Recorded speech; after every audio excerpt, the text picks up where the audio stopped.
Well, good morning.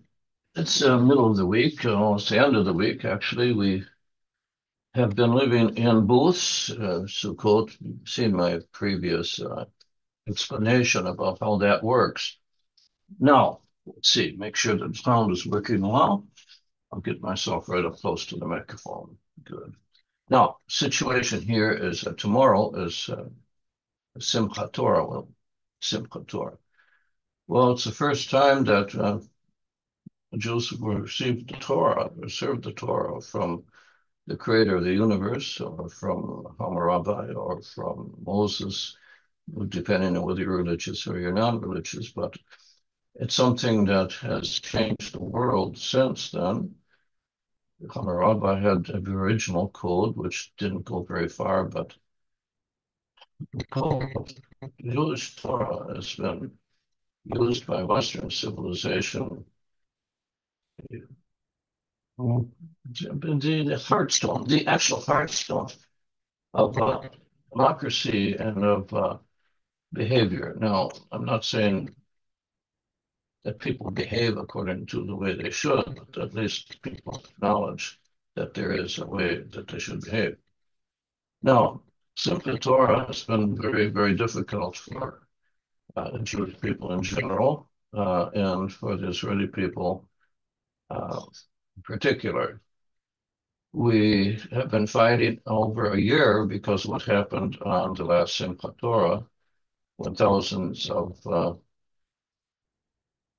terrorists, you call them fighters, or Hamas warriors, but that's bullshit. I'm saying Hamas terrorists broke into Israel and raped and mutilated and placed babies in microgloves, etc., and carried off a whole bunch of people that were celebrating.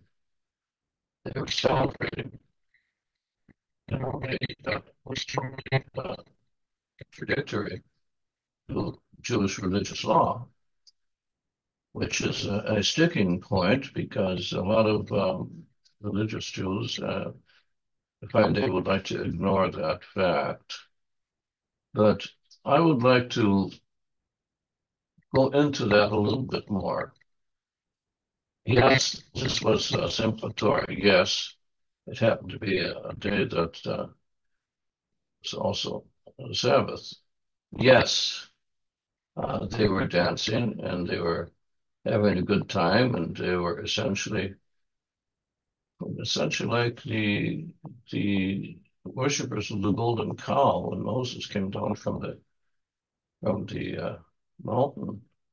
And you know what happened then if you watched anything that Cecil B. DeMille or anybody else has been showing us for years.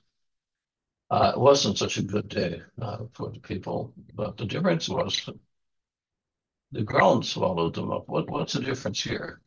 And here we have where I compare the people that were killed and captured to the people that were sent by the Germans to the concentration camps and to the ovens. Well, how can I say that? Okay, it's very simple.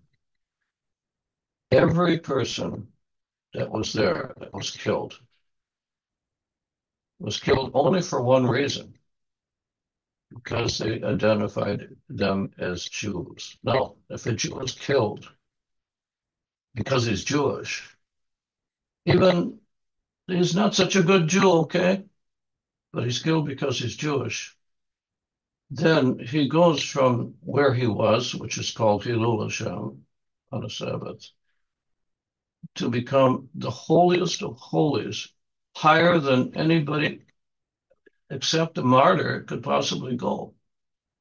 So, in my opinion, all those that were dancing and were shot and were taken into captivity are saints. Sounds strange, but sometimes saints are born and sometimes saints are made. And the creator of the universe made these people saints because they were killed because they were Jewish, not for any other reason. Now, there are some that are still in captivity, and they too are saints. So we have to remember our saints on this day.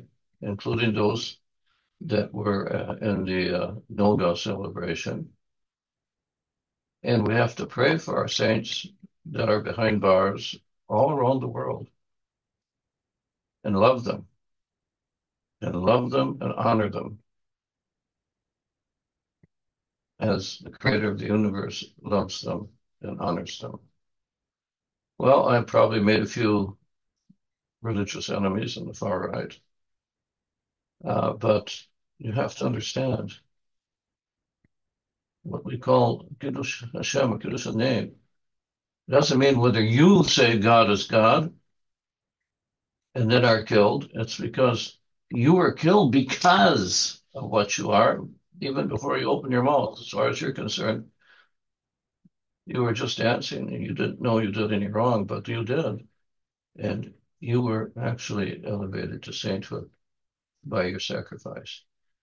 So may we never have to live through another Holocaust or another act by Amalek, who was basically, we are commanded to kill every man, woman, and children of Amalek